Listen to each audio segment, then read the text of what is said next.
podcast where we talk to smart people, but not necessarily done by smart people? That is an awesome question. This one goes down probably on one of my top 5. Hey, I like nutrition. I like to eat food. This is the coolest thing ever. We're going to do this forever.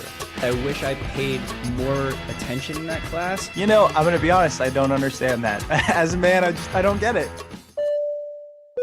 Welcome to smartpeoplepodcast.com.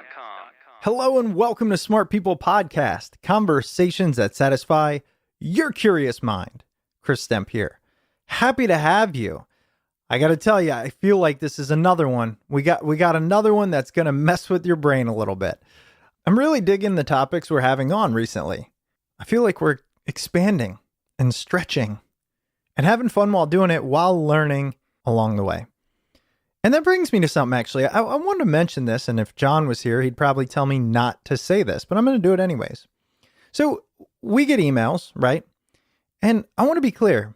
I love hearing from you all. If you're listening, I love hearing, and it means you took the time to go from your phone, which you're probably listening to while driving or walking or whatever, and you said, you know what? I'm going to email these guys, which is smartpeoplepodcast@gmail.com. And one thing, we got a email recently, and it was somebody saying, hey, I just wanted to point out I'm a big fan of the show. I loved these certain episodes, but you really missed the mark on this one episode a little while back. And the truth is, I kind of agree.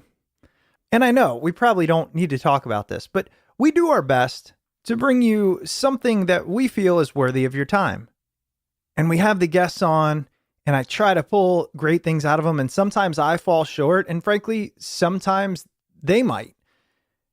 And also, there's somebody else across the world that really liked that episode, right? My point is this. I like to know what you think. If you're enjoying a show or liked an episode or a topic, hit us up. If you don't like it, feel like one fell short, or I'm doing something you don't like, send a message there as well.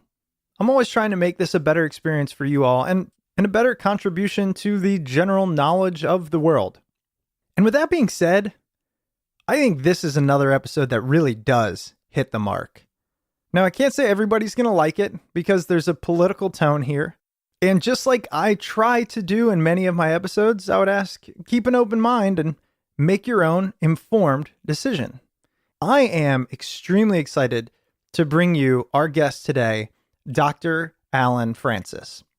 Now, Dr. Francis is a psychiatrist, but of course, he's not just any psychiatrist.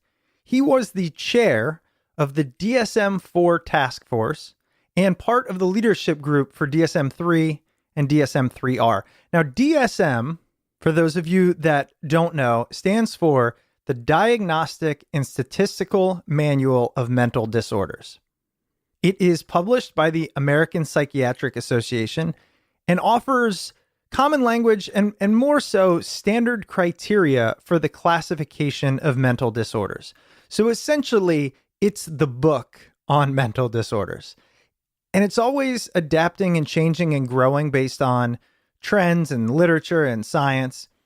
And it's really to put definitions and labels behind mental disorders. So that means our guest this week literally helped write the book. He is Professor Emeritus and former chair of the Department of Psychiatry and Behavioral Science at Duke University School of Medicine, and he is an author. His most recent book, what we're going to be talking about today, is Twilight of American Sanity. A psychiatrist analyzes the age of Trump. That's right, folks. We are diving into the Donald today. Don't know if you thought you were going to hear that on Smart People Podcast. I first heard about Dr. Allen, actually, if you remember, there was this kind of petition, I believe it was, trying to be signed, where people were saying that Donald Trump is crazy and has a mental disorder and his behavior is due to a real medical issue. And Dr. Allen came out and said, no, he's not. And why he said that? Well, I'm going to let you see right when we get into the interview. So I know you're ready to hear it. Let's go learn a little something, open our minds. Let us know what you think. We're at smartpeoplepodcast@gmail.com. And I know politics is one of those polarizing things. So if you think somebody will like this show or maybe hate this show, or you want to change their mind on something, tell a friend. Smart People Podcast. You can find us on iTunes and all of your podcast players. Here it is. We're going to talk to Dr. Alan Francis, specifically around his book, Twilight of American Sanity, a psychiatrist analyzes the age of Trump. Enjoy.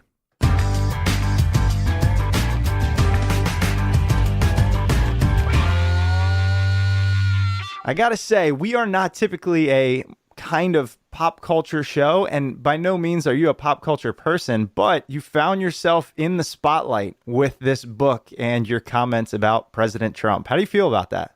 Well, it wasn't my intention. This book was long in the making before Trump came on the presidential scene.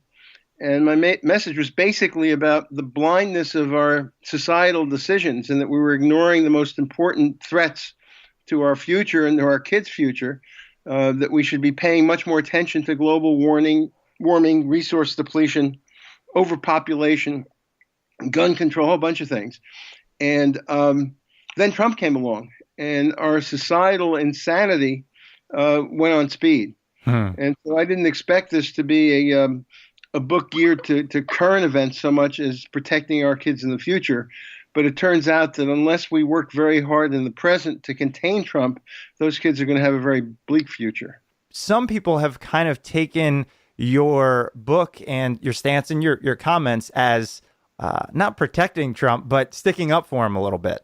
Oh, no, not really. Anyone so? Who reads the book or reads my tweets or blogs will know that I have absolutely no respect for this guy. Right. But I'd much rather that people not be distracted by his psychology so much that they miss the fact that he's a really bad guy and cunning and crazy like a fox. And he's running the White House as a kind of reality show and on his own terms, very successfully getting great ratings. The country be damned, our future be damned. So that I'm protecting the mentally ill from being lumped with Trump, because I think it's very stigmatizing to people with real mental illness to be lumped with bad people. It gives the public the wrong impression that everyone who does something bad must be mentally ill, and therefore people who are mentally ill must do things that are bad. So I think we have to protect psychiatric diagnosis from being thrown around loosely and focus our attention on the fact that he's a bad hombre doing things that are going to be terrible for our country, terrible for the future of the world, and that we shouldn't be handing on a much worse world to our kids and grandkids. Focus on Trump being bad, not mentally ill. I love it. And I just think that's such a clear, concise, and great message. And I'm glad we were able to kind of get that out of the way, because you've stirred up a little hornet's nest, let's be honest, but in a really necessary way. Go ahead. Well, I think that lots of people are groping for a way to protect our country from Trump. And especially if you're a mental health person, the tool you have, your hammer, is going to find the nail of psychiatric diagnosis or analysis of psychological motivations. Trump is the most transparent person who ever lived. You don't have to be a psychiatrist or psychoanalyst to understand Trump. He's been like this his whole entire public life, which goes back now 45 years. He's not any worse now than he always was. He's not crazier now than he was during the campaign. He comes as advertised, a con man, a snake oil salesman, a serial liar, a self-absorbed promoter of himself, a corrupt individual. We can't let the analysis of his psychology distract us from his terrible behavior. And for instance, right now, there are two things we could be doing about Trump. We could be having a conversation about why he does what he does, or we could focus on the fact that Congress, just now back in session, should be passing legislation to make clear that he alone cannot press the nuclear button, that he alone cannot declare war on North Korea. We have to be containing this man, not sitting back and analyzing him. I agree. We don't, I don't think we've ever gotten very political on the show. Maybe a few times we did have Andrew Breitbart on a long time ago. That didn't go well. But what I'm most curious about is, what does this say about our country? I mean, he was elected, right? This is a process that we have been using since our inception. And what does that say about us, about the, you can call it a majority, although, technically it wasn't, and all that, and what we want and who we want to follow? Well, I think Trump is a mirror on America's soul, and it's not reflecting back a very pretty picture. That he's a symptom of our societal diseases. He's not the cause of them, although he's making everything much worse. I have several chapters in the book trying to explain how Trump came to be successful, such an improbable president, such an unsuitable, unprepared person. How could he possibly be elected?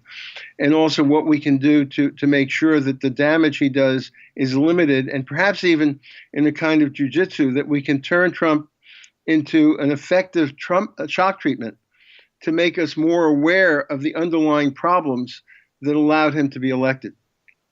Now, there's the obvious stuff. He was a minority president, and the system has been rigged in such a way that it's very easy now for a minority politician to control enormous power. We now have all three branches of the federal government and all three branches of 32 state governments in the control of the Republican Party, even though they're a minority party, because they've been able to jigger the rules in a way that enormously favors their incumbency. So part of the problem is electoral. But beyond that, Trump represented a group of people it's diverse, and some of them are absolutely deplorable. So that some of his success comes from representing the worst elements in American life. The Nazis, the Ku Klux Klan white supremacists, the anti-Semites. Those people will never be convinced that Trump is not their hero, because he is. And I think we shouldn't bow to their wishes in any way or find very much empathy for them. However, the majority of Trump voters are decent people who are suffering. The United States used to be the best place in the world to be a workman. And one guy working hard could take care of his whole family, even send his kids to college. In the last 50 years, we've eroded the American workforce, not only eroding jobs, some sent overseas, many more replaced by computers, but we've also taken away the income that used to allow a middle-class life for a family that had one breadwinner. And now we have both mother and father working very hard, if they can get jobs, and finding it hard to make ends meet at the end of the month. Why did this happen? It's a technological revolution.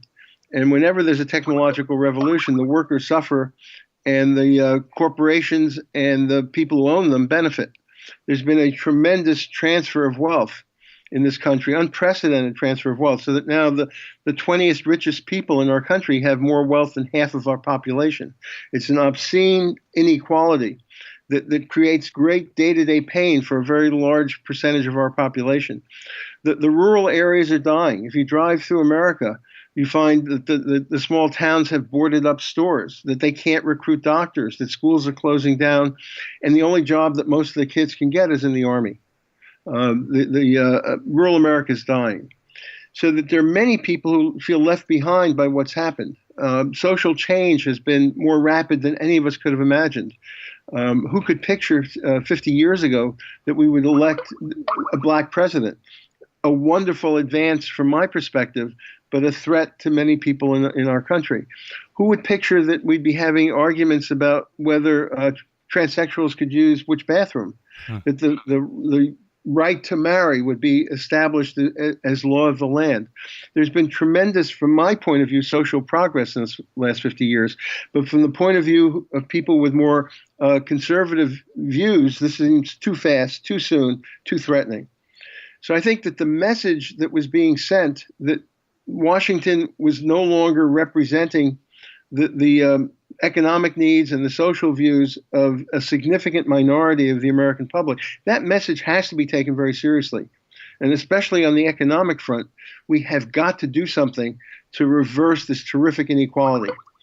The problem is that there could be no worse messenger than Donald Trump. So instead of being the champion, the real champion of the working man, He's a con man, and what his tax policy is going to institute when the Republicans pass it in a few weeks is a terrific additional giveaway to the very rich and to the rapacious corporations. So the message is a real and important message. The messenger is a fake con man, but we mustn't disrespect the people sending the message. We must try to meet their needs in a real way, not in his phony, fake, I don't know how to describe it. It's just amazingly self-serving kind of reality show way. That Donald Trump is a reality show entrepreneur. He's not really a president. Well, tell us how you really feel. No, I think that's one of the most concise ways I've heard it put. The thing that strikes me about this is we elected Trump to be an answer to the issues we have. I mean, a lot of the things that you're describing, the inequality and the loss of jobs or the inability to get good jobs and working hard, making less, all of these things. And yet we elected this man who clearly looks out for himself, has his whole life, as you've explained, is uber rich, admitted to not paying taxes, this tax policy that's going to come into place. Why? I can't understand why we do this to ourselves. Are we just masochists at heart? Are we easily conned, missing the message? I'm clawing for some answers here. Well, I think that we have to recognize that Trump didn't come out of nowhere. There's been a concerted campaign for the last 45, 50 years amongst a very radical right wing, even too extreme for the Republican Party 50 years ago, of super rich people led by the Koch brothers and now joined by a bunch of other billionaires to change the direction of this country and in a way that would very much favor the super rich and disadvantage everyone else. So talk radio didn't happen by accident. It was carefully planned out and financed by people who wanted to convince the American public to do things against their better interests. We don't get Breitbart out of nowhere. It's financed by a billionaire to spread a gospel that would divide the people so that instead of being angry at the corporations and the billionaires, they'll be angry at someone who has a different color or someone who has a different view on gay marriage. There's been an effort, a very successful effort, to change our judiciary, to create a cadre of people trained in radical right legal points of view and to get them appointed to important judgeships up to the Supreme Court. There's been a remarkably successful effort to gerrymander Congress so that the districts look ridiculously strange because they're developed by Republican computers to ensure that a minority of Republican voters can control the numbers of representatives in various states. And I think that the whole effort to discredit Hillary Clinton is a beautiful example of the success of right-wing points of view. Crooked Hillary, she's not a crook. Trump is. But if you say it enough times, it develops a resonance. Playing against misogyny, racism, the prejudices that people have against those who have different sexual orientations. All of this was a concerted Southern strategy that started after Lyndon Johnson signed the Civil Rights Bill in 1964, that led to Nixon's election in 1968, and has been increasingly powerfully financed. And the Supreme Court, with Citizens United, gave corporations the right to be very heavy players in this, has consistently financed a successful propaganda efforts that have distracted the American people from what's most important. But another thing to be very mindful of, the polarization in Washington is much worse than the polarization in the country. Mm-hmm. And even though there's been an increasing polarization amongst the population, the majority in a variety of polls over the most important issues facing our time, the majority of Americans have common sense solutions. And in the book, I describe a contract of we the people, that what are the ways that we could reach compromise solutions to the problems that now so polarize us. And if we don't pay attention to the existential threats, if we don't pay attention to global warming, we may very, very recklessly pass a tipping point which will lead to the hurricanes that used to happen every 500 years happening. Now it's been one a week for the last 2 weeks. Yeah. We can't blindly ignore the science, and we can't blindly ignore our own senses when we actually see these storms hitting, that something terrible is out there. And we shouldn't be having riots about Nazis in Charlottesville. We should be having a serious grown-up discussion about what we're going to do about global warming. This week's episode is brought to you by Casper. The Casper is an obsessively engineered mattress at a shockingly fair price.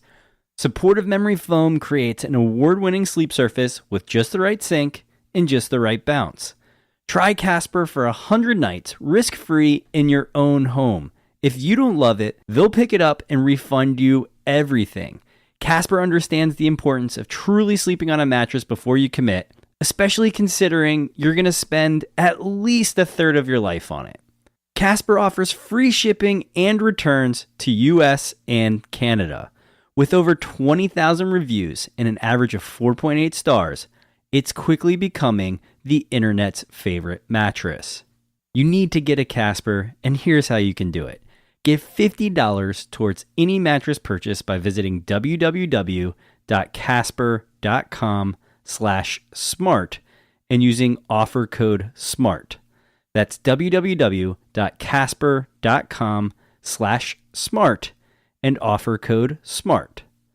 Terms and conditions apply. And now back to the episode. And, we actually had some guests on recently talking about these issues. And I think you don't get a lot of pushback on it anymore. You just get frustration, like you said, that we're not doing more about it, that the people we've elected aren't doing more about it. You, at your core, understand the mental psyche of humanity better than most. Is there something about our ability to not see our own demise, or to not fear what is coming as much as perhaps we should? Well, sure. And maybe the hurricanes are a good illustration of this. Trump appointed to the EPA Scott Pruitt, the biggest enemy of the EPA. And Scott Pruitt has been successful in silencing and almost destroying the Environmental Protection Agency. Trump appointed a group of energy executives who are lackeys to the most important cabinet positions. And they've been busily and successfully deregulating the industry that's causing most of global warming. A week before the flood in Houston, Trump was deregulating. He was overthrowing Obama regulations that would protect cities like Houston and Miami from flooding. And he called these despicable regulations that were hampering our economy. They're changing their tune now. But it's the most amazing thing in the world when you look at what he's doing. He's not just passively letting global warming happen. What he's doing, if he wanted to kill millions and millions of people in the next century, he could do no worse than what he's already done.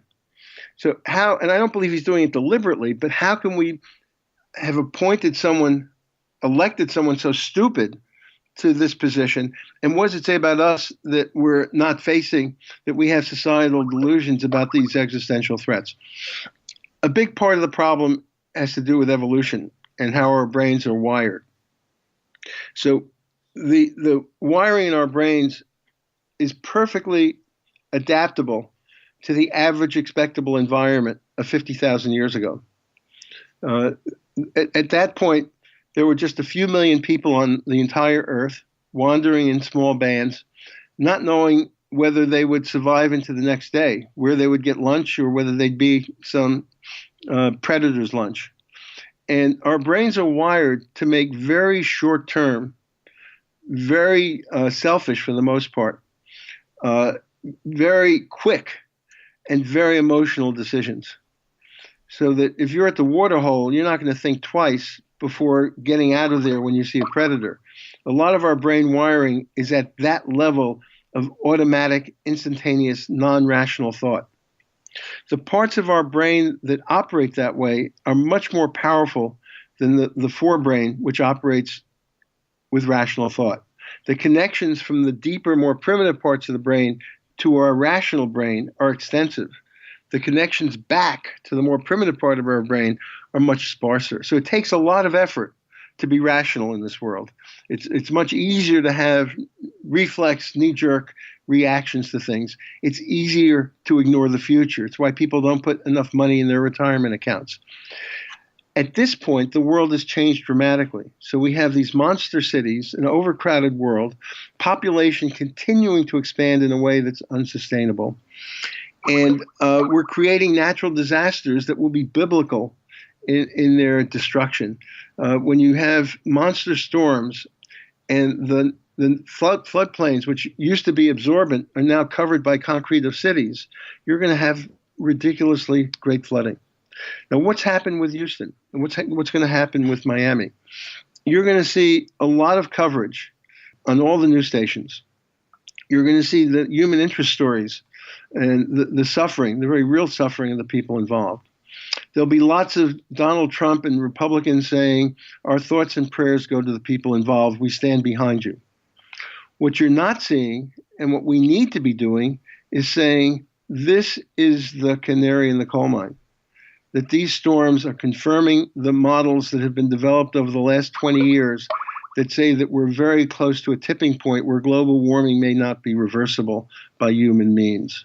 This should be triggering a discussion about, you know what, we made a big mistake putting Scott Pruitt at environmental protection. Maybe we should put someone in there who knows something about global warming.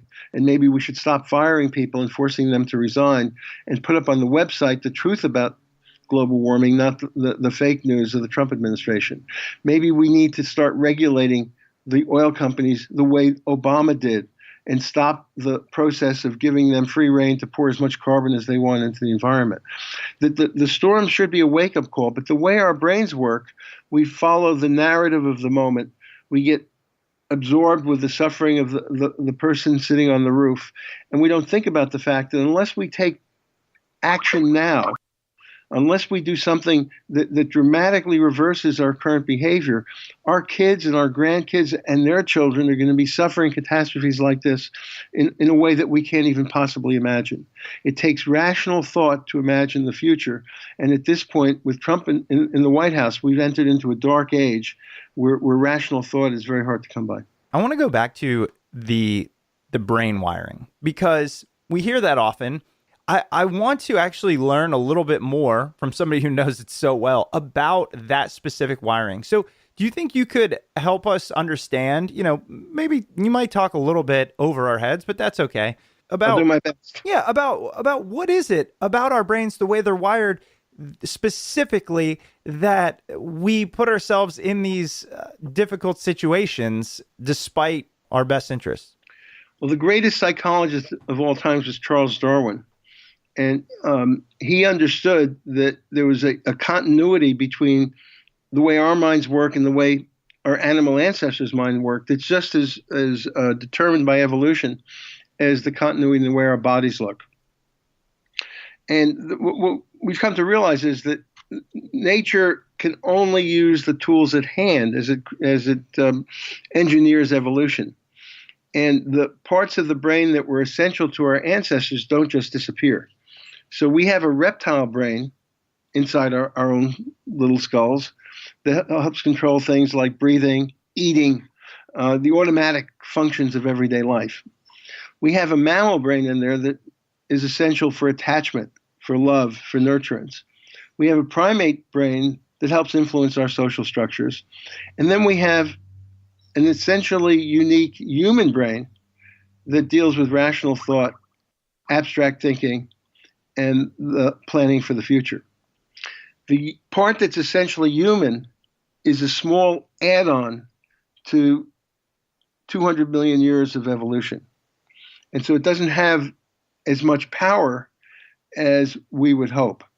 And the way the wiring works is very interesting. The most important part of the brain for emotion, fight and flight responses, anger, fear, and pleasure is a tiny little organ thing in there called the amygdala. There are two of them, one on each side. It's the name comes from almond, and it's shaped like an almond, about the same size. These two little tiny parts of the brain get tremendous connections from every sensory modality we have. And they modulate whether we're going to be afraid at any given moment, whether we're going to be angry. They modulate pleasure seeking. They're essential for addictions. When I eat an extra piece of pizza in the middle of the night, it's because of the amygdala. I don't want to. My rational thought says you're going to have heartburn and get fat, but the amygdala is more powerful than rational thought. The amygdala is a very powerful director of our symphony of behaviors. And it responds very quickly and automatically, much more quickly than the cortex. So messages get steered into the sensory messages get steered into the amygdala really quickly, and it responds automatically.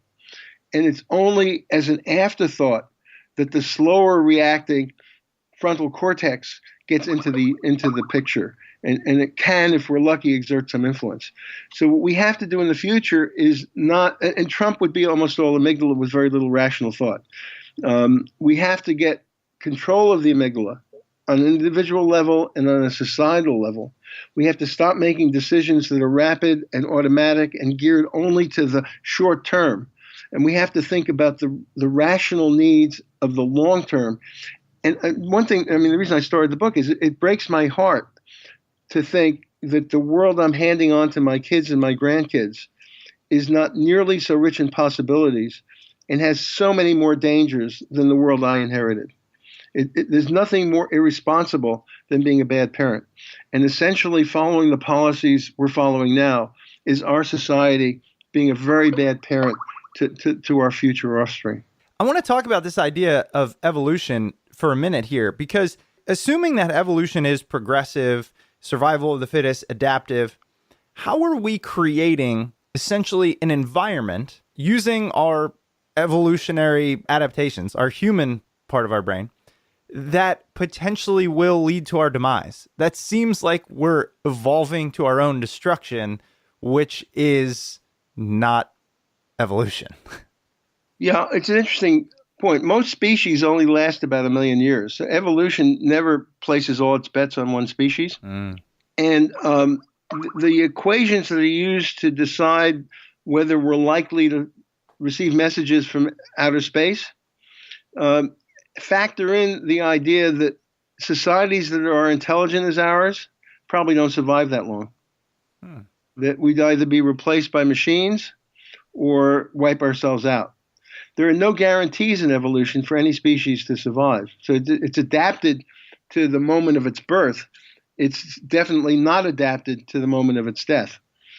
Now, that would seem to paint a bleak picture for us. But we also have built in by evolution just the right brain wiring if we are able to use it. And the book makes this is the hopeful part of the book. Mm-hmm. We have built in kinship reflexes that have us be very self-sacrificing to the people we love. And usually those are people who have a genetic relationship to us, or the mates that help father or mother our children. We can be remarkably generous and self-sacrificing. We can think remarkably long-term for the close-knit tribal circle. The problem with those reflexes is that very often the cooperation and love within the tribe is marred by a feeling of antagonism and hate for people outside the tribe. So we worry very much about ours, and we behave well towards our own, but we may not be at all generous to the people who we regard as not part of our tribe. I think when we were small tribes wandering the great earth, these reflexes made sense for the survival of the tribe. Now that we're this enormous, almost 8 billion people on a tiny little pebble of a planet that really has great difficulty supporting us, even if we cooperate well, and that causes disasters when we don't, we have to extend our sense of who's within our family beyond just the nuclear family, beyond the community, beyond the country, and see it as a world of fellow tribal members, that we're in this together. It's a very small boat. And if we don't learn to cooperate, equalize resources, if we can't be good to each other, we will all go down together. We'll sink together. And so I think that the wiring, we have better angels and we have demons in the way our brains are wired. And the question is, do we select the better angels? And I think Obama was one. I think he was a weak president, but his heart was always in the right place. He probably failed because he was too noble as a person to be an effective politician. Or do we follow our devils? And you couldn't imagine a worse representation of that than Donald Trump. Wow. I've never looked at it as starkly as that. How do the scales tip so far? Why is there no middle ground? Why isn't there that, that Obama that has his the strength or whatever it might be, or I don't know, the Trumps that have the prefrontal cortex, or why do we not? Why can't we put that person in office? Well, I think we could. I think that the major polarization of American politics has been driven by money. That the technological revolution made some people fabulously, ridiculously wealthy. I mentioned before, 20 people have as much wealth as half the country. It created corporations that are now sitting on trillions of dollars. It's ridiculous to give them a tax break because they're not spending the money they already have. It won't trickle down to workers. It's going to be straight to the shareholders. That we've created a money machine that led to a propaganda machine. You're not old enough to have lived through the John Birch era. You probably have heard of it, though. These were people in the 50s who were so extreme that William Buckley, the most conservative, responsible politician of the time, did his best to keep them out of the Republican Party. They believed Eisenhower was a communist. They had all sorts of conspiracy theories. They were racist. They were strictly for the very rich and who cares about everyone else. That extreme point of view, which was derided by the Republicans of the time as un-American, that extreme point of view now governs Washington because that's the Tea Party. The Tea Party is an astroturf, not a grassroots organization. It was started by the Koch brothers. They funded it. They nurtured it. So I think that part of the problems that we describe are human nature, but a lot of it has to do with particular contingencies that can be more easily controlled and changed. Clinton was admittedly a flawed person, but he was a very effective leader. And he was able to convince the American public that when there was a big budget surplus, $250 billion at the time, that we shouldn't give this away in tax breaks. We should save it for Social Security, essentially saving it for our future. He was using his forebrain to realize that the country would do better having a long-range point of view that would protect our elders and protect their children, rather than pandering to the people with a short-term infusion of tax dollars that would be spent on frivolous consumer items and not really protect future generations. So Bill Clinton, he was lucky he had an easier situation than Obama, but he was also clever at manipulating the system and bringing to the fore to the people the importance of doing things that were future-oriented, not just stuck in the present. I think that we're not going to change our brain wiring. We have to change the environment in which we're living so that the policies that are rational aren't overwhelmed by the big bucks of the very few. This week's episode is brought to you by HelloFresh.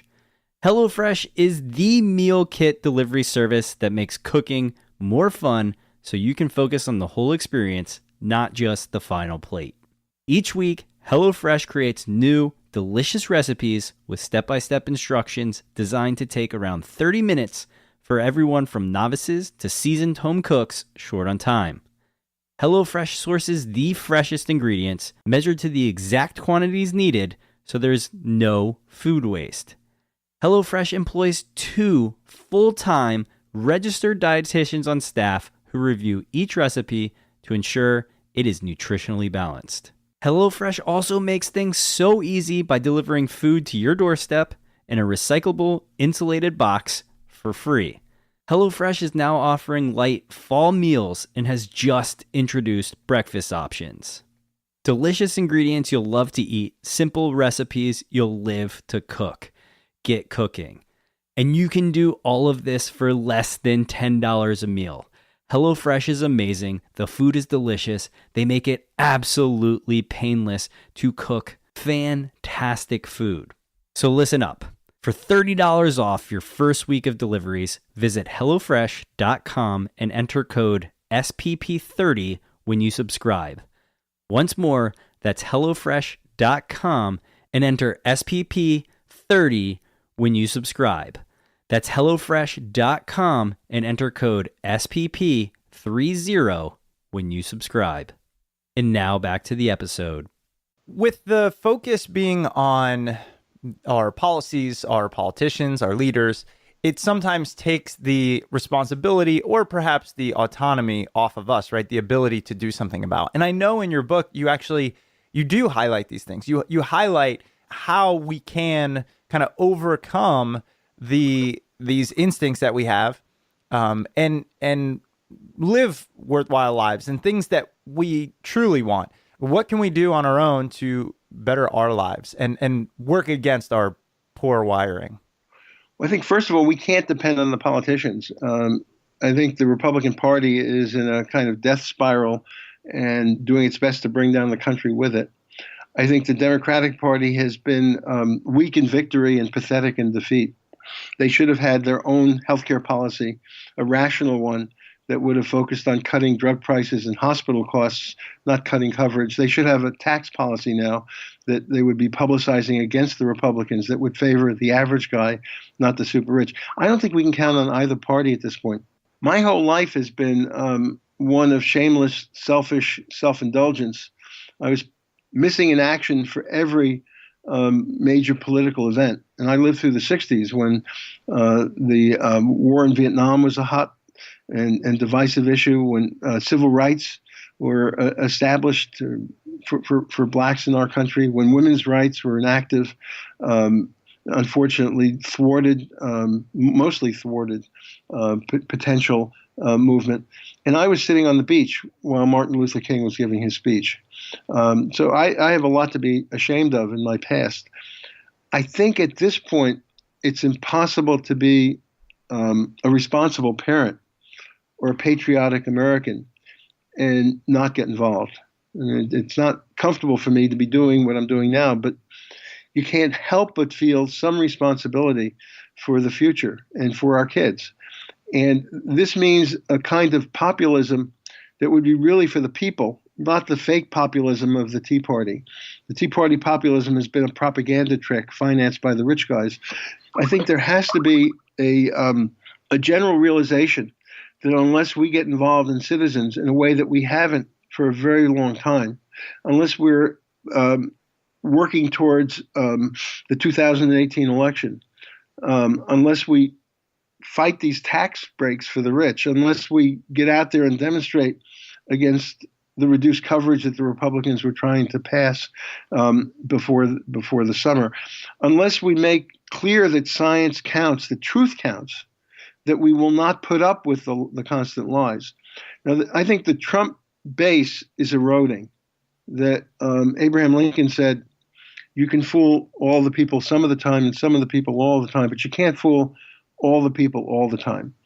I think that the more there's a realization of who Trump is, the more that base will shrink.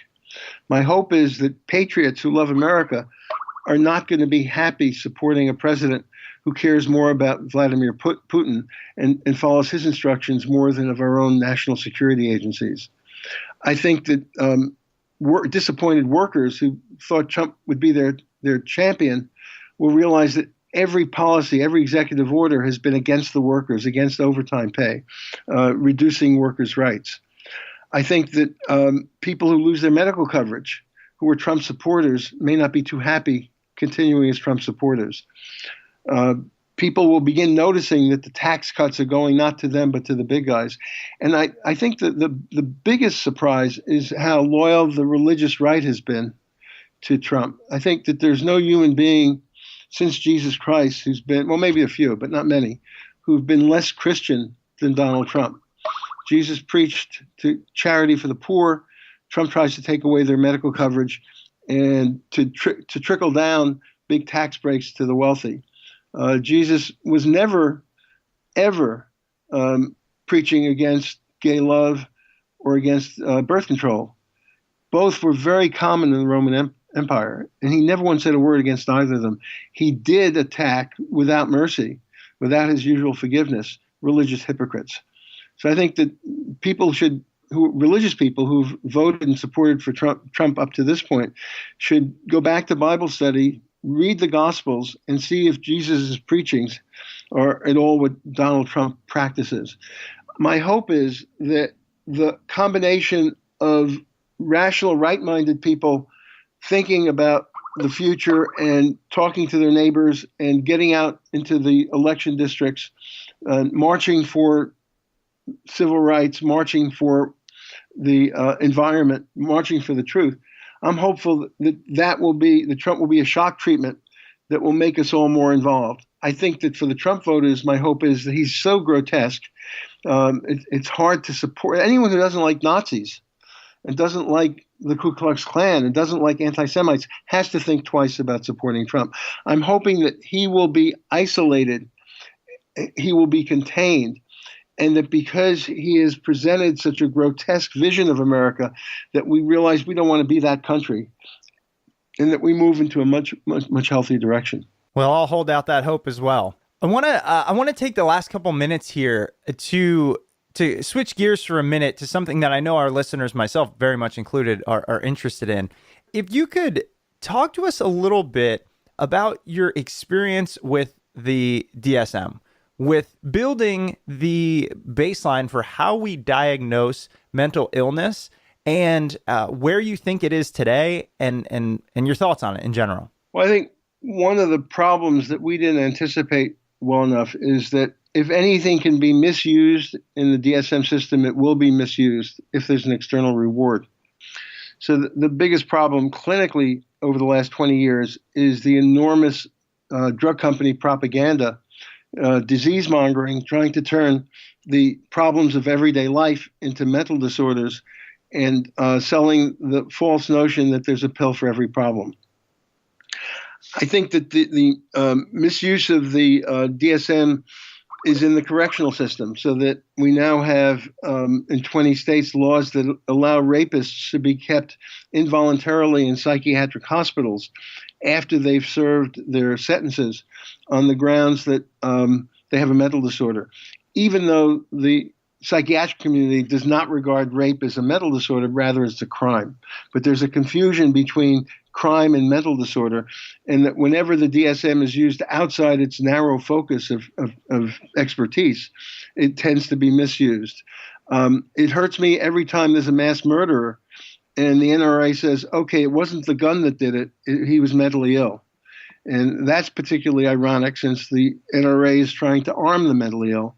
They'll hypocritically try to play both ends of that street.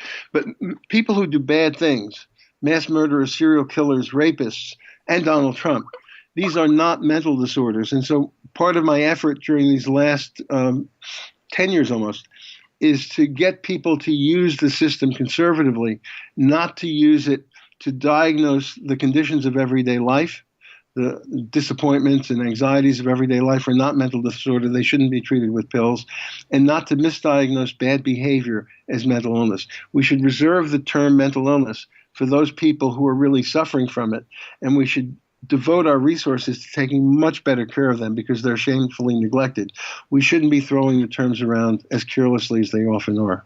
So is it safe to assume then that you believe that this kind of increase in mental illness is more an increase in diagnoses, or do you think there is something occurring, or there are things occurring that are increasing real mental illness? Human nature is remarkably stable. How we diagnose mental illness is remarkably labile. And slight changes in the definitions, in the way they're applied, in how much drug company advertising there is for a disorder, all of these will raise the rates. And when you hear that a quarter or a fifth of the population has a mental disorder in the last year, that's nonsense.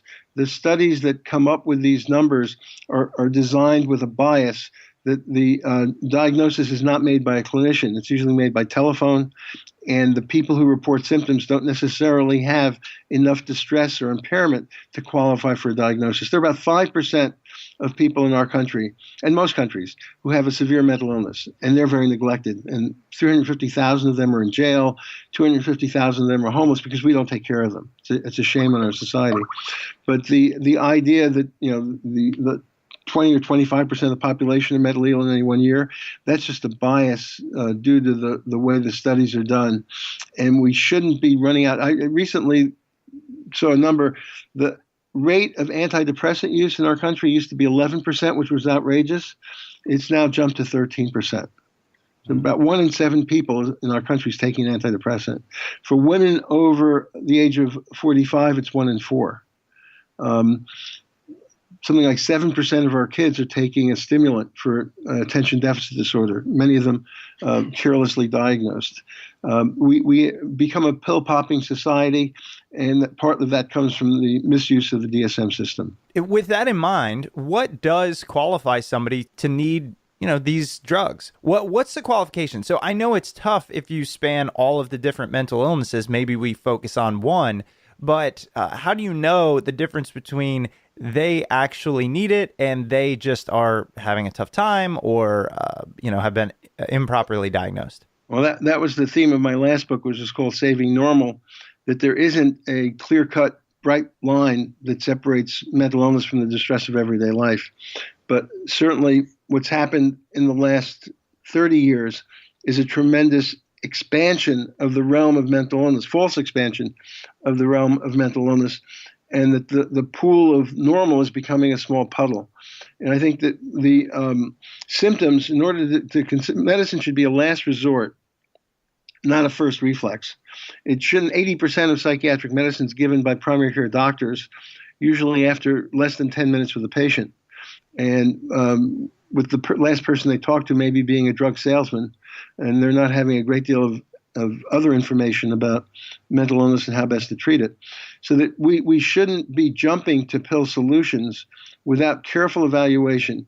Medication's absolutely essential for most of that 5% that have severe mental illness.